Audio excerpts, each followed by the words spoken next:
All right. So state, are you prepared? Yes, Your Honor.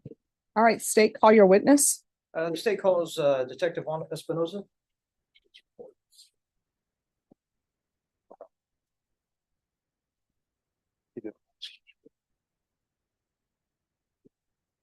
Well, if you'll have a seat, if you could raise your hand for me, please. Do you solemnly swear or affirm the testimony you give will be the truth and nothing but the truth, so help you God? I do. All right, you can lower your hand if you'll state your name for the record.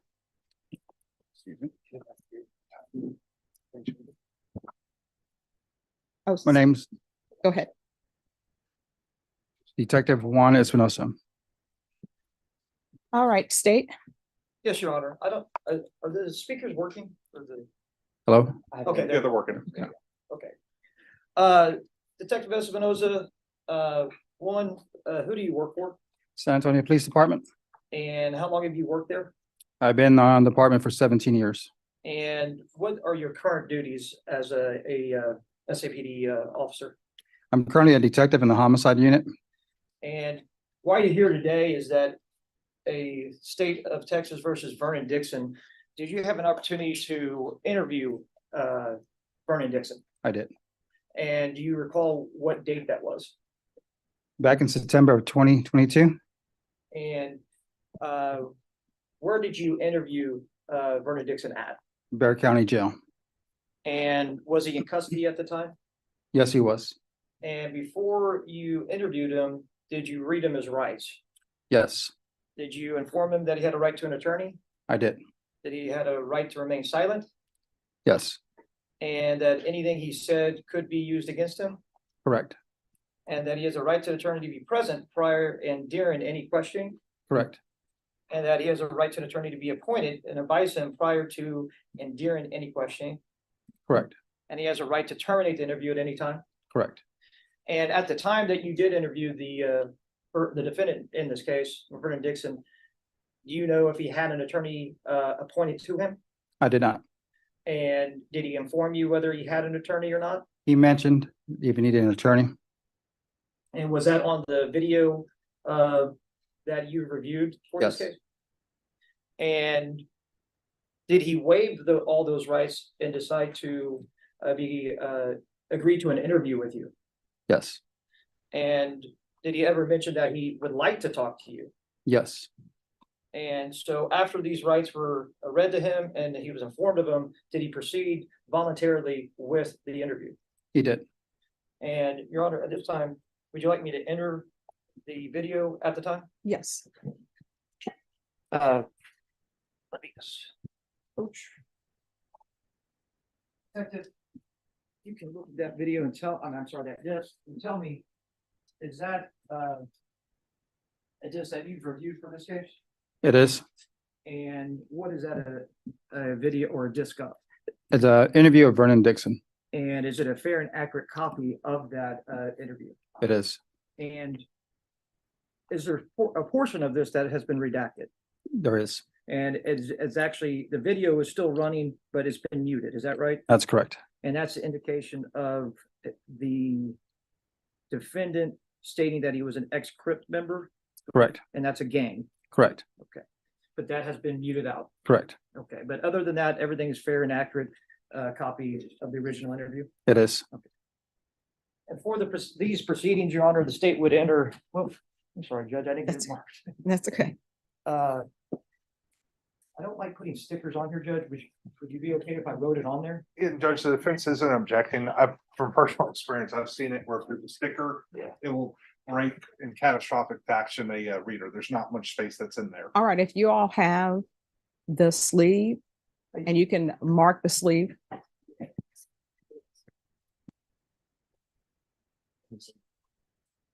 Yeah. Okay. And Judge, I know that state exhibit, I think we're on number 39. Or number 40, actually, because 39 was going to be a stipulation. Yes, So would you like me to mark it as state exhibit number 40? that's fine. What's 39 gonna be? 39 is a stipulation. Stipulation. Actually, I have it. Yeah, we have 38 photos of the bullets. Right. Yeah, so yeah, we're good. 39, yeah. The 39 is stipulations. Oh, yeah.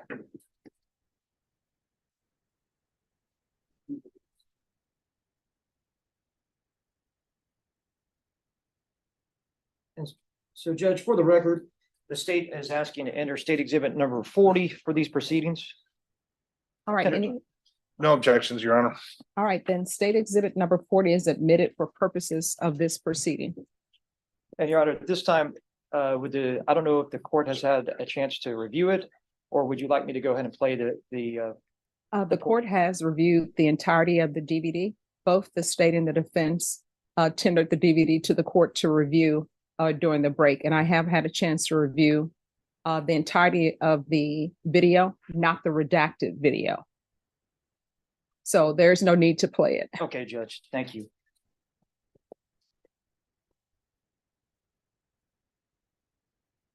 And Judge, at this time, the state would pass the witness for this motion. All right, and just for purposes of the record, defense, are you stipulating that state's exhibit number 40 is authentic? Yes, Your Honor. We're stipulating as to the authenticity, not to the admissibility at this time. All right. Do you have any questions? Just a few. Detective Espinoza, were you the person that conducted the interview that we saw in the video? I am. All right. And you were, did you conduct any other interviews other than that interview with Vernon Dixon that day? No. Okay. No further questions for purposes of this hearing, Your Honor. All right, thank you. You may step down. The rule has been invoked. You are not allowed to discuss your testimony with anyone. The only persons you're allowed to speak to are attorneys for the state and the defense. That's right. All right. And if you'll just remain in the courtroom. All right, the court will hear argument. Yes, Your Honor. I think it's our motion, so we can proceed. I think we go first on it. So, Your Honor, I know the court's reviewed it. Approximately around the 4-minute mark, I believe it is on the video, but certainly then first 5 or 6 minutes. The Detective Espinoza, he asked Vernon, do you have an attorney? Or, admonishes him. The client at that time, Mr. Dixon, says, I have a lawyer and everything else. Our contention is this. I believe the detective was put on notice that there was a defense counsel appointed, that there was an attorney present. There certainly wasn't a significant lapse in time since Mr. Dixon was provided with counsel.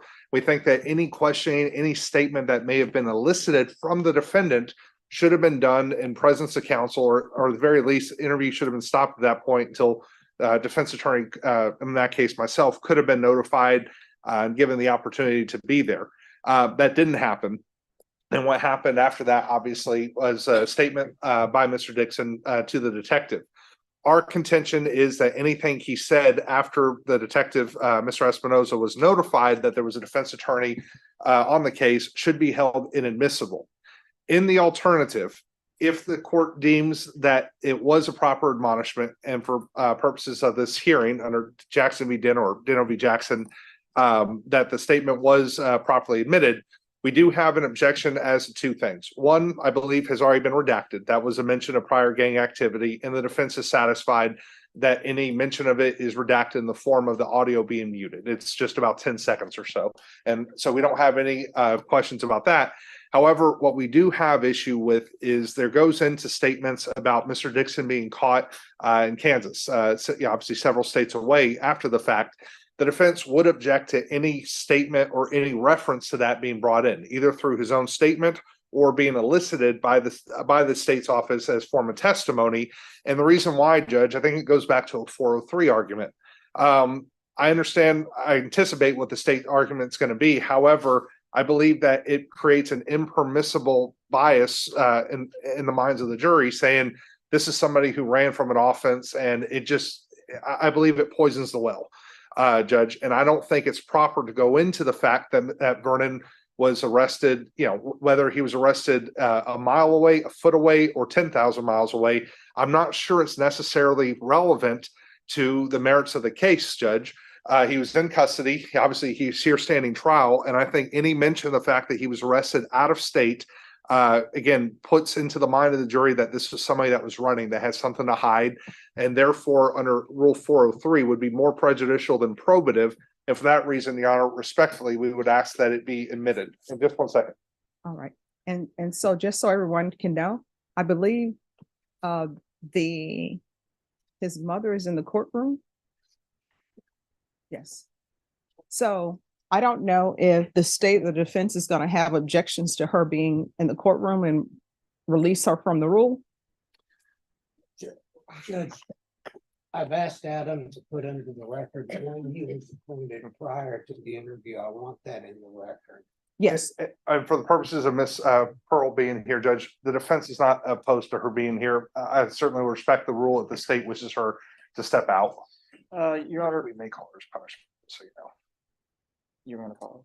if we get to punishment. I'm just giving you fair warning. We'd be opposed at this particular point then, for her to be present, then if she possibly might be called during punishment phase, Your Honor. all right, Ms. Barnes, I'm sorry, but you're not going to be allowed in the courtroom because the rule has been invoked and they may be calling you later. Sorry for moving throughout the record, Dinah. And Your Honor, sorry, on the record, I see that Cherie Lewis was with Pearl Barnes, and she's also a subpoenaed witness. So I think since the rule's been invoked, we would ask that she be outside the courtroom. And it looks like she has been moved outside the courtroom, Your Honor. All right. Yeah. All right, you may continue your argument. Your co-counsel said he wanted to put in the record when you were appointed. Yes, Your Honor. Based on my records, I was appointed to represent Mr. Dixon, Vernon Dixon, on August 15th, 2022, which was interior to the date of this interview. And I believe that's even mentioned on the tape that he had an attorney. So, Judge, for all the reasons stated, again, we would object to any admissibility of the statement. And if the statement does come in, certainly as to the part which has been redacted about any former gang affiliation, but also to any reference of Mr. Dixon being caught outside the state of Texas, due to the fact that we believe it is more prejudicial than probative. And for those reasons, Your Honor, we'll pass it off to the state. All right, and with regards to the redactions that have been made, then the court, since the defense is in agreement to the redactions of gang affiliation, there's no need for the court to make a ruling on that because it's been redacted. Correct, Your Honor. At this point, it would just be admissibility of the statement itself. And then if it is admitted, then we would move on to any mention which would require a little bit of further redactions as to any mention of Mr. Dixon being caught out of the state of Texas. All right, thank you. Oh, and you all can remain seated when you do your argument. All right, Mr. Gahan.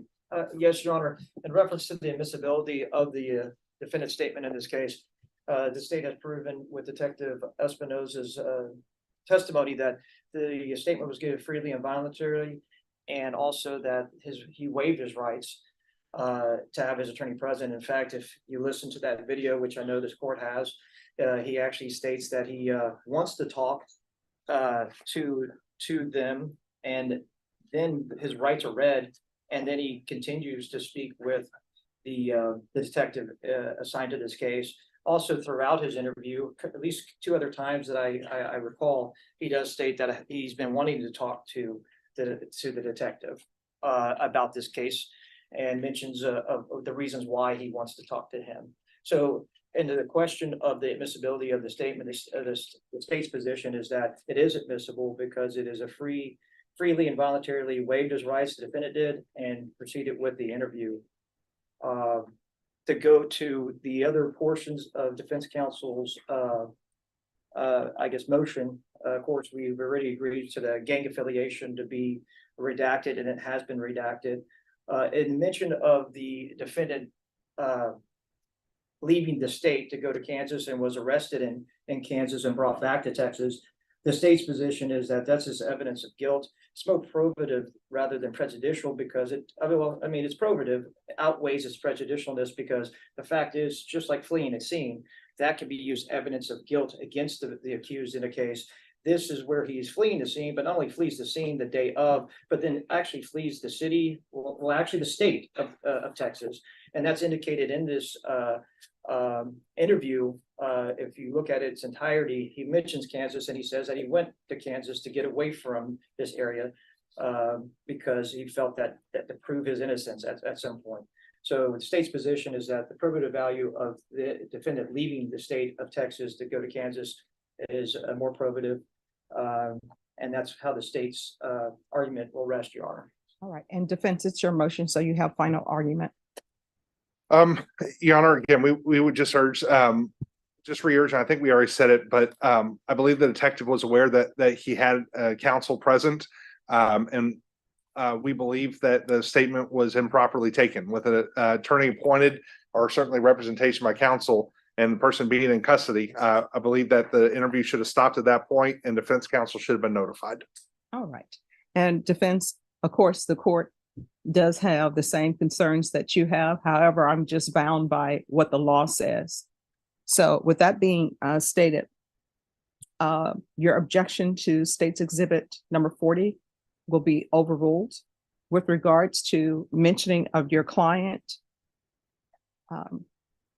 being found in Kansas or leaving to go to Kansas, the court has done a balancing test. The court is going to find that it's more probative than prejudicial. So with that being said, State's Exhibit number 40, your objections to that will be overruled.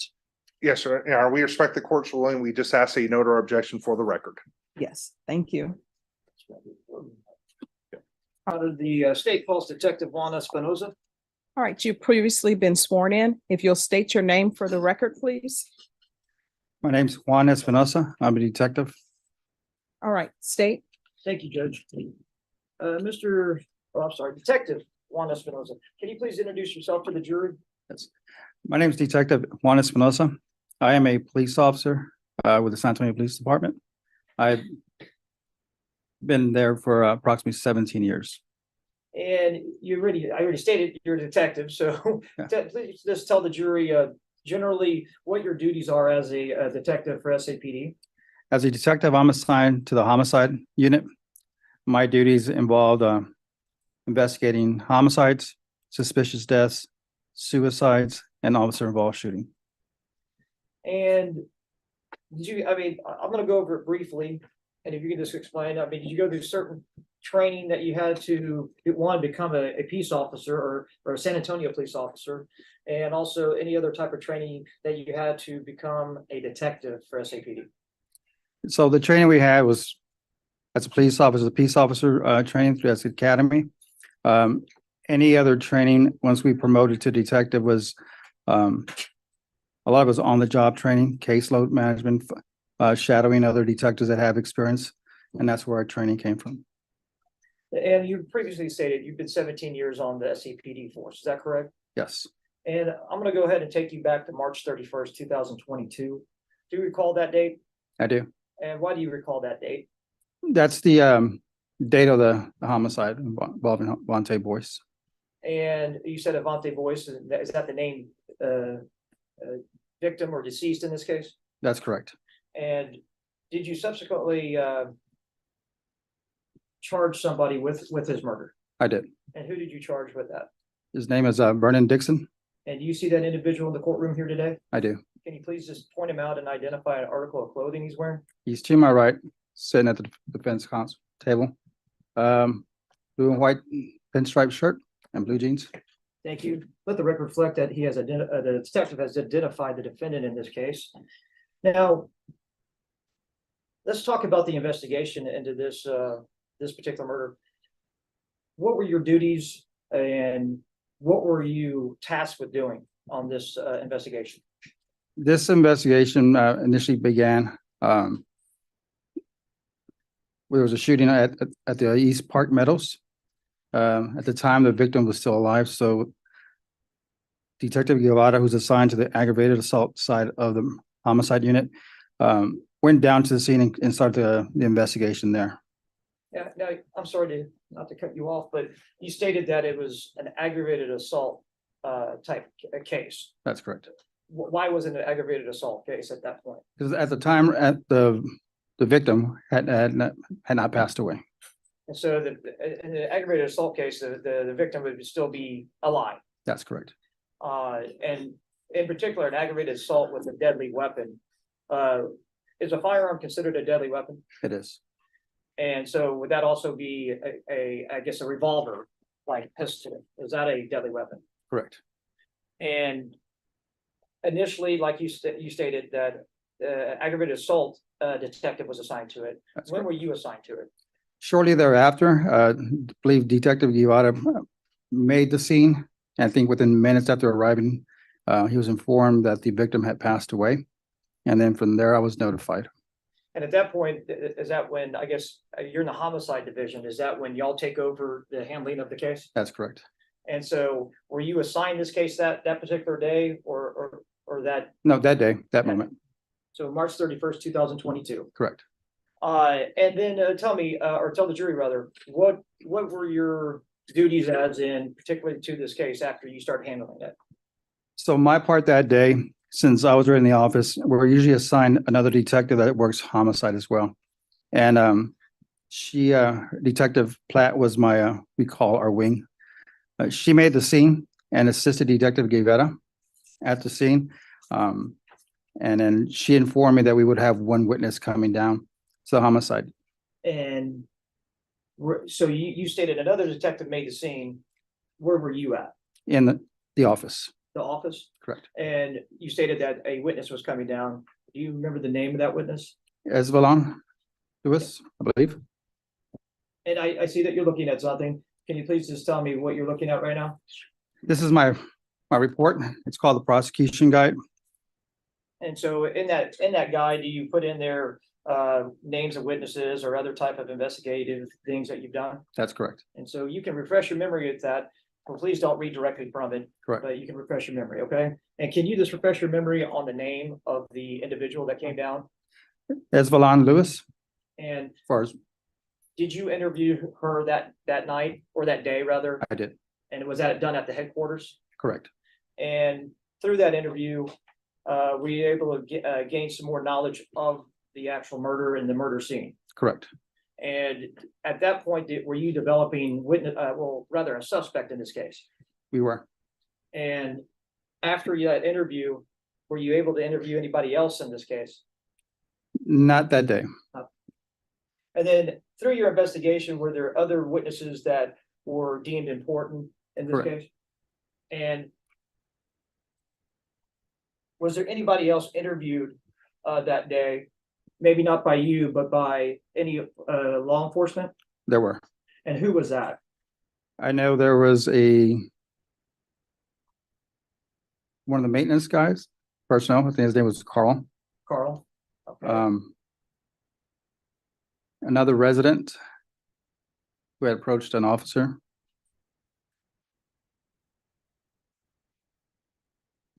That's far. Okay. And so throughout that process, you gain information, develop a suspect, and proceed with the case. Is that correct? That's correct. In this particular case, were you able that day or soon thereafter able to talk to the defendant that's charged in the case? Not that day. So back on March 31st, 2022, was the defendant in this case, was he apprehended that day? No. Do you know when he was apprehended and brought in for questioning? From my recollection, he was apprehended sometime in June. And when? June of 2022. June of 2022. And where was he apprehended at? Wichita, Kansas. Wichita, Kansas. Correct. And how was he apprehended? Why was he apprehended in Wichita, Kansas? He was apprehended, I believe, by the U.S. Marshals, and because he had an arrest for murder. Was there an arrest warrant issued for him? Correct. Okay. And was it for this case? It was. All right, I'm so sorry. Could a parties approach? All right, state, you may continue. Thank you, Judge. Then, Detective, were you able to question the defendant in this case? I was. And did you perform an interview? I did. And before you performed that interview, did you, in a sense, read his Miranda rights or his rights to the defendant, Vernon Dixon? I did. And subsequently, did he end up waiving those rights and decided to talk to you about this case? He did. And did he proceed to talk to you about this case? He did. And did you find this interview or what he was saying to correlate with video evidence in this case? He did. And did he ever state that he was at the scene? He did. Did he state that whether he knew or who did the shooting? He did mention. And Did he ever tell you who he said did the shooting? No. And did he ever acknowledge to you what type of clothing he was wearing that day? He did. And this was all be contained in the video statement? That's correct. And Your Honor, Yes. may we approach or? Yes. All right, ladies and gentlemen, we're going to take a 10-minute break. Is there something I need to take outside your presence? Remember my previous instructions. Does everyone understand? Yes. All right, everyone, please rise for the jurors. And state, you may continue. Thank you, Judge. Detective Espinoza, after your investigation with the witnesses, evidence in this case, what was your determination and who to charge for this murder? The facts led to charge Vernon Dixon with murder. Thank you. We'll pass the witness, Your Honor. All right, defense. One moment, Judge. Your Honor, we have no questions for this witness. All right, is this witness excused or subject for recall? Excused by the state, Your Honor. Excused by the defense, Your Honor. All right, the rule has been invoked. What that means, you can't discuss your testimony with anyone. The only persons you're allowed to speak to are attorneys for the state of the defense. Do you understand? Yes, ma'am. All right, you may step down.